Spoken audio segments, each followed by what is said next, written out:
Hi, everybody, and welcome to this week's episode of Attendance Bias. I am your host, Brian Weinstein. Every once in a while, Phish acknowledges their musical inspirations in interviews or by playing certain cover songs, or in some very rare cases, by playing a certain band's style within their own original songs. And also, they might even acknowledge something that's going on outside the insular world of the show. But when they blend all of that together successfully, we all win and we all go home happy. This was the case on January 25th, 2010 at Camden, the first anniversary of the death of pop icon Michael Jackson.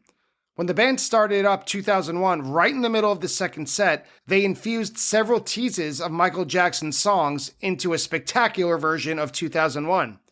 Today, Scott Marks, member of Phish.net and the Mockingbird Foundation, returns to the podcast to break down that jam as well as the larger picture, Phish in the summer of 2010, being able as a fan to separate art from the artist, and crowd reactions to the unexpected twists and turns of an amazing 2001. So let's join Scott to talk about 2001 from June 25th, 2010 in Camden. Scott, welcome back. How are you doing? Doing great, Brian. How are you? I'm doing very well. I'm so glad that you are here to talk about probably a tentpole jam in 3.0, and we can get to that. But you're back. You were last here to talk about September 6, 2015, the band show at Dick's featuring the very well-known Thank You Encore.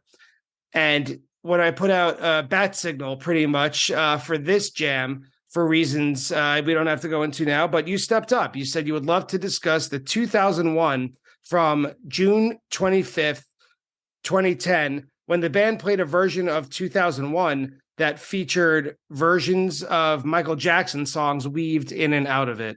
So thank you for being here. Yeah, it's a pleasure. And before we get into the lightning round, most people probably know you from Phish.net, but also let's talk a little bit about the Mockingbird Foundation, the charity that is sponsored by Phish.net. Is that correct? So Phish.net is a subsidiary of Mockingbird. The Mockingbird Foundation is a nonprofit that raises money for music education for children. So schools will apply for grants, and then we will give out grants throughout the year and rounds, if you will. And also for every town Phish plays in, we will give a grant to a school in that general area. Do you have any recent success stories for the Mockingbird Foundation? Anything to make any listeners smile? We hit 25 years recently. That was 2 years ago. We've raised over $2 million.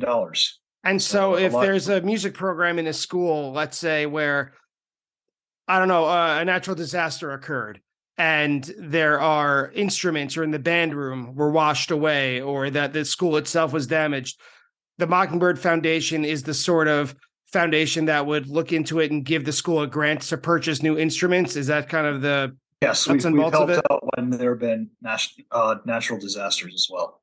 And how does a school apply for a grant if they were so in need?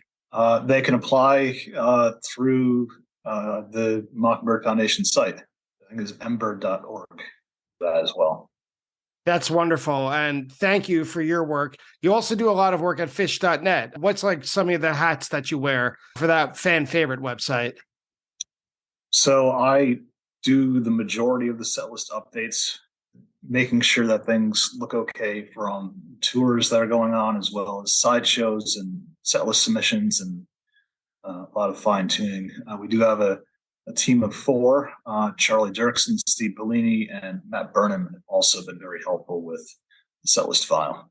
Wonderful. So any fans out there, if you're looking for a charity to donate to, or even if you're not, if you're just looking to help out some schools and music education in need, please go to the Mockingbird Foundation. Again, check the set list notes today. The link will be there, and feel good about yourself donating whatever you feel comfortable donating. And Scott, let's hear about you as a Phish fan with the Attendance Bias Lightning Round. Attendance Bias Lightning Round.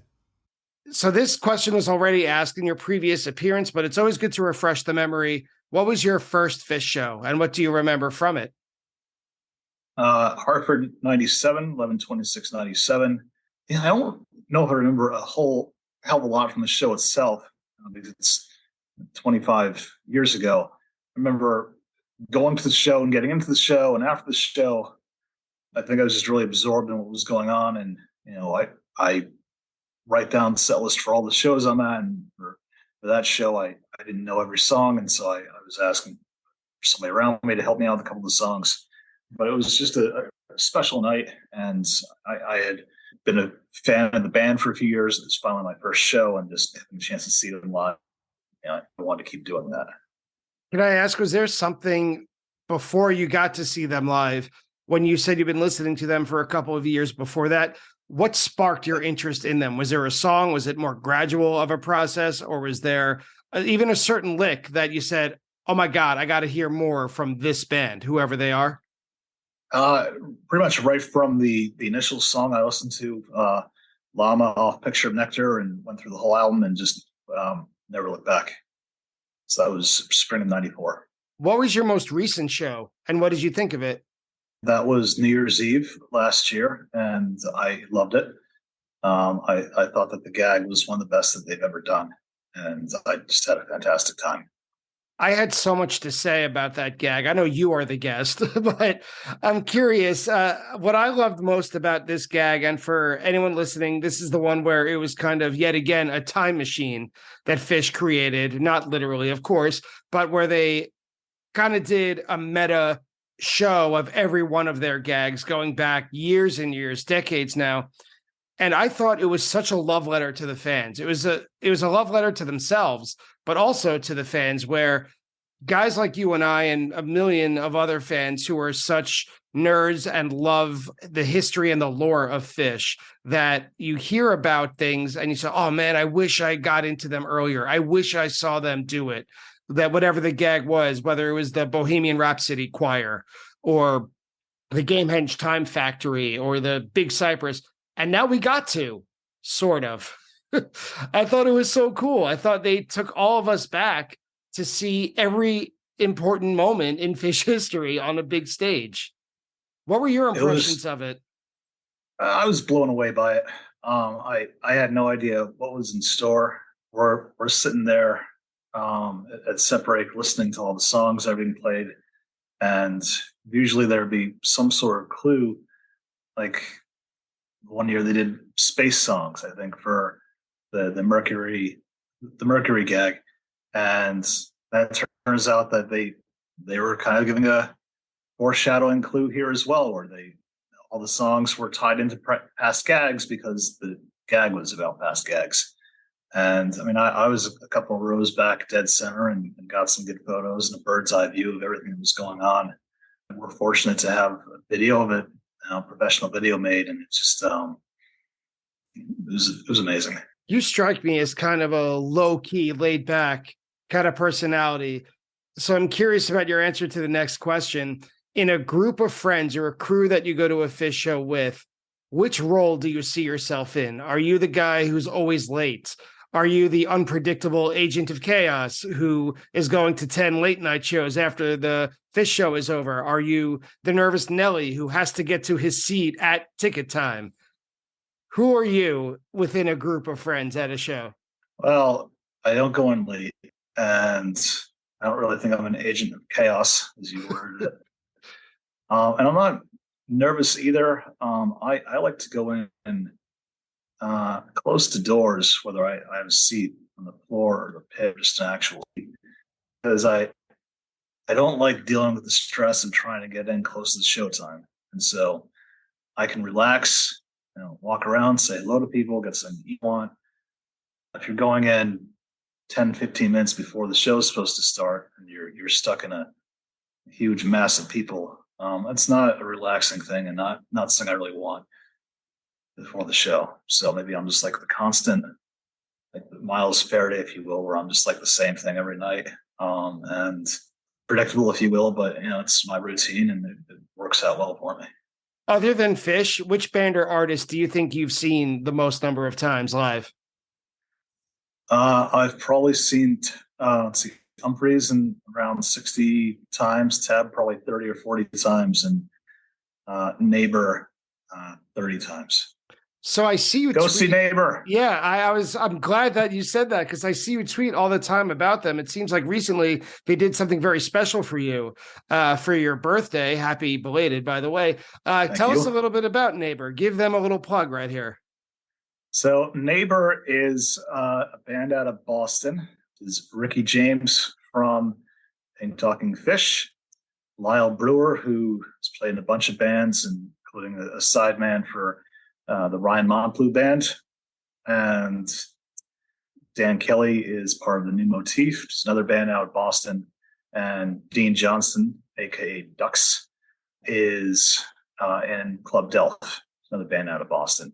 They started in 2019 playing a weekly residence at Thunder Road, which was in Somerville, which got torn down at the start of the pandemic.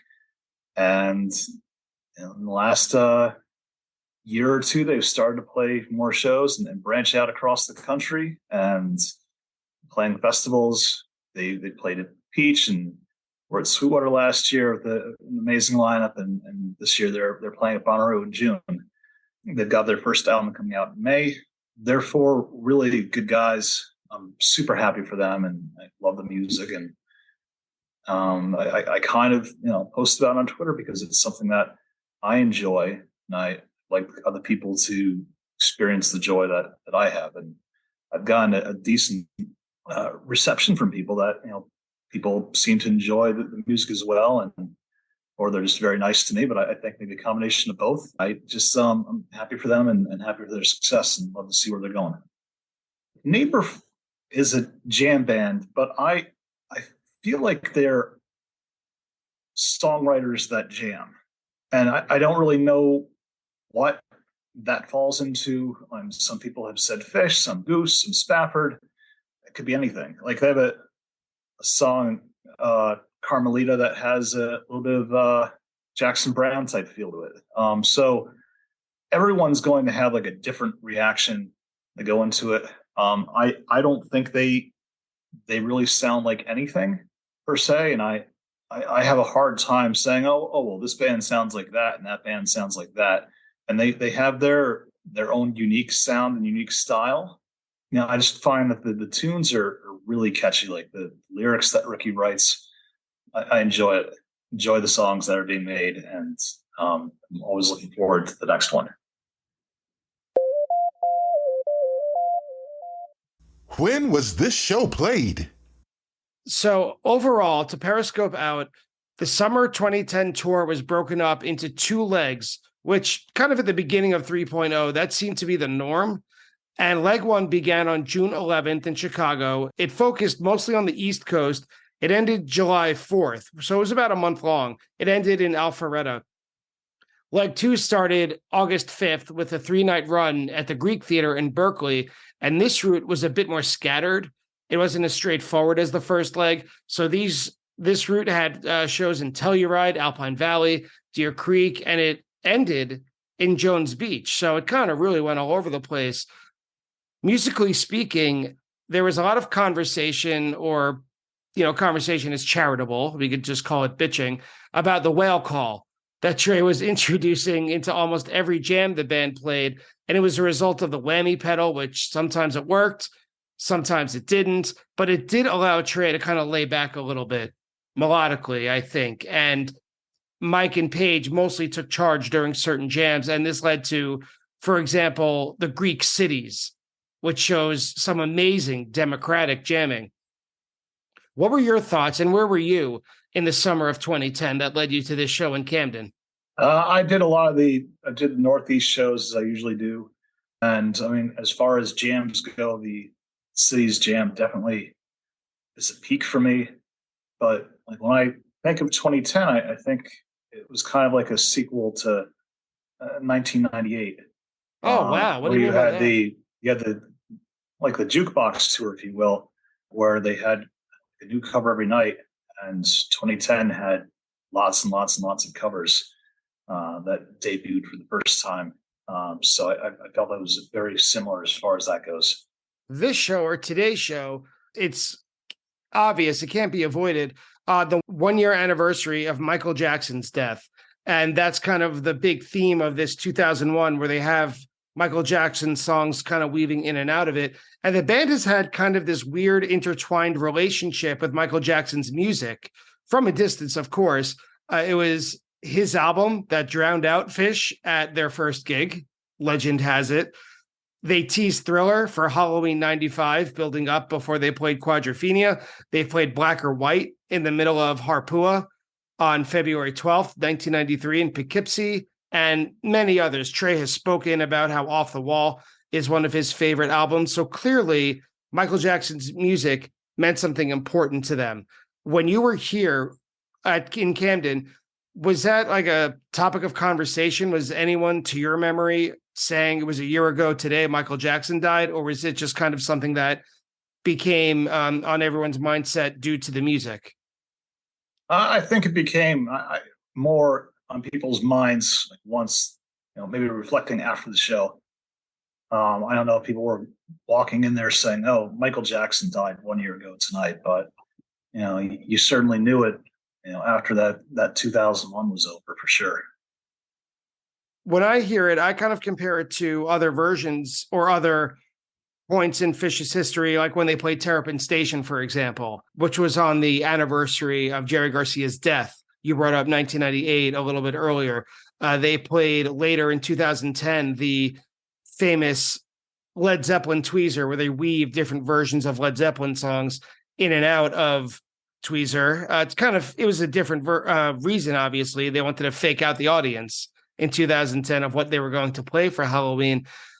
But what do you think about that Michael Jackson's music? Is it reflected in Phish's music at all? Do you think, how do you see any sort of connection to him, or none at all? I don't see a connection. Michael Jackson was a pop artist and, R&B, I guess, if you will, with the Jackson 5, but turned more pop as he progressed throughout his career.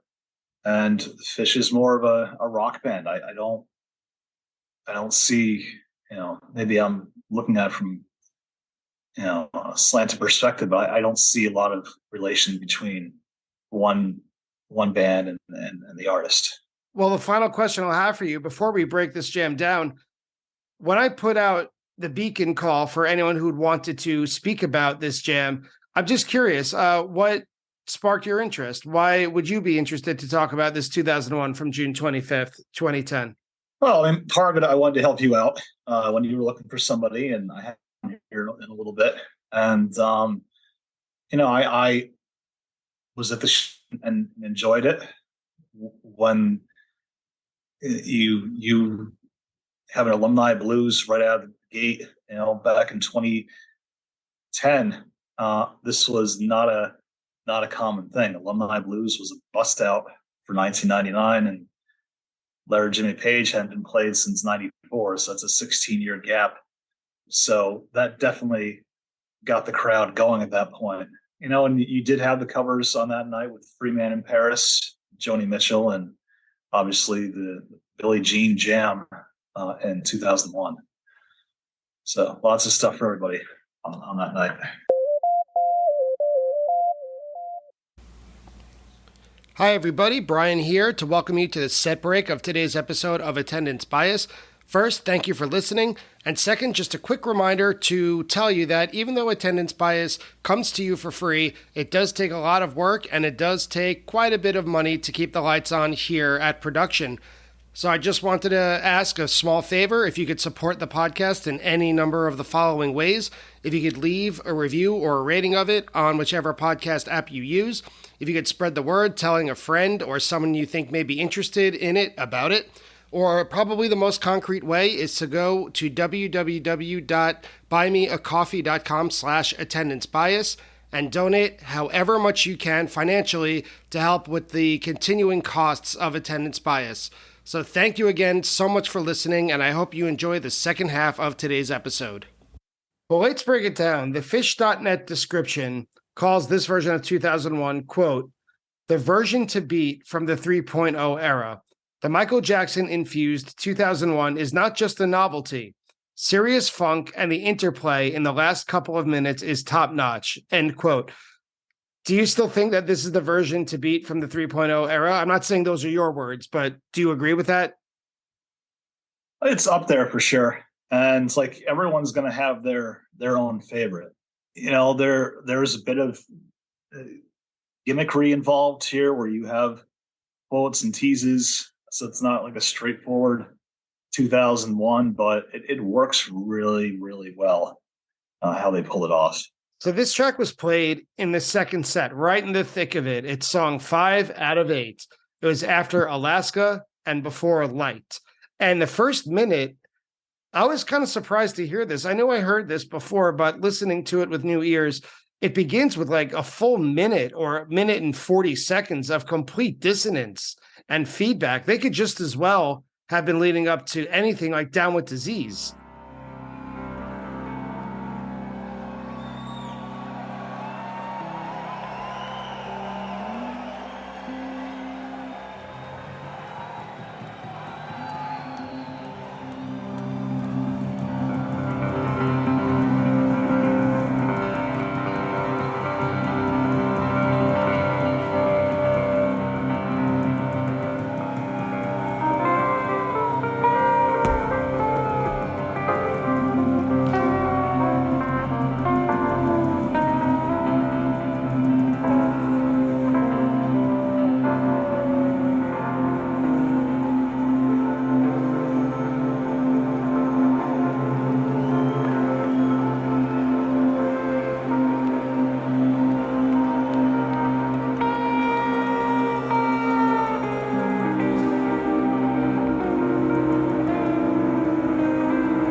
But 2001 proper kicks off at a minute and 45. They don't usually do this anymore, just play straight jams or straight dissonance. That must have been a lot of fun. Yeah, no, it was great. They just definitely were feeling it that night. And it's very funky to start. Fishman, I noticed, kind of jumps ahead the beat and then kind of holds back behind the beat. And Page is mostly leading the melody. Page is very straightforward in this. He is leading the way for the first 4 minutes. And then at 4 minutes, there's the first Michael Jackson theme that pops up. It's Trey vocally referencing "Wanna Be Starting Something," and big cheers from the crowd.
Do you remember where you were in the crowd? Were you in the pit? Were you on the lawn? Were you in a seat? And like, did you notice this as quickly as it started, or did you miss it? Because it's not very loud, Trey's vocals, I mean. So they didn't have a pit in 2010. The pit started later on in 3.0. I was somewhere near the back of the pavilion when this was going on. Once Trey starts singing that, the end of "Wanna Be Starting Something," crowd got really into it, even more than they already were. You could hear it. And I'm curious, do you remember, did you hear that first? Because if I didn't have the Phish.net notes and you just kind of played this to me blind, I would say, oh, that's, is that a Michael Jackson thing? I can't really tell because he's almost whispering it to start. Oh, I mean, it depends what you're listening to. If you have like a soundboard, then. Oh, true. I'm listening to an audience recording. Yeah. But yeah, it's pretty crisp to my ears. Yeah, what makes it really crisp, to my ears at least, is a little after 6 minutes after the typical 2001 chorus, Mike jumps right in, and it takes him a couple seconds, but he finds the Billie Jean bass line, which is unmistakable, of course. Yeah, it's so cool. It's so cool.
Anyone who grew up in the 80s or after, I would say, is this bass line is in their DNA. And Mike finds it almost immediately. And then Trey follows it and he plays the vocal melody on the guitar. And so for a minute, we're listening to Phish cover Michael Jackson and they wisely stay away from singing the song instead of Trey just playing it on his guitar. And then he keeps it going, but he's on rhythm. And it's a full-on Billie Jean jam. This is when I think it really sinks in. Yeah, I mean, it was, you talk about butter segues, and this was just so slick and it was perfect. So if you're listening to this podcast and you haven't heard this 2001 and to Billie Jean jam back in the 2001, finish the podcast. So, and then go listen to this. If you haven't listened to it in a while, do the same thing. It really is one of the highlights of 3.0 and from that year. Just magical, fun Phish. That's what I was going to suggest is, like you said, don't turn off this podcast yet. But if you haven't listened to it, if you listened to it when it was first played, as I did, and then we're now, 13 years later, and it's been a while, it holds up so well. And it really, really shows Phish at their best. 9 minutes in, after they're kind of done with the Billie Jean tease or the jam, there's a really sharp Thriller tease. This isn't piecemeal like Billie Jean. It's not developed. It's just Trey shot right to the bullseye. It only lasts for a few bars, but then it goes right back to Billie Jean. The crowd must have been insane when you hear those first 2 notes of Thriller, right?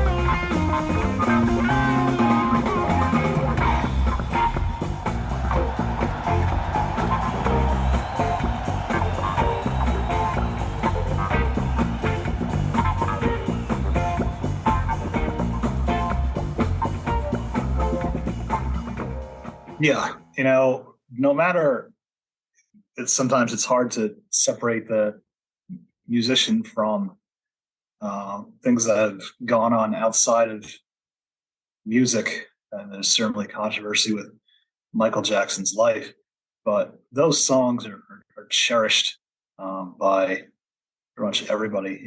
Everyone loves Billie Jean, everyone loves Thriller, and the crowd got so so pumped up when I was there. Who wouldn't? It's really amazing stuff. Yeah, and when you say that, it's really nice to hear you say that. But it reminded me of, and we chatted a little bit about this before we pressed record, on October 30th, 2010, when Phish was at Boardwalk Hall the day before Halloween. They played a version of Tweezer where they were weaving in and out of Led Zeppelin songs. It's not as tight as this 2001 with Michael Jackson. It kind of sounded more like a goof that they practiced maybe once or twice before busting it out on October 30th. But that's the closest comparison I could get.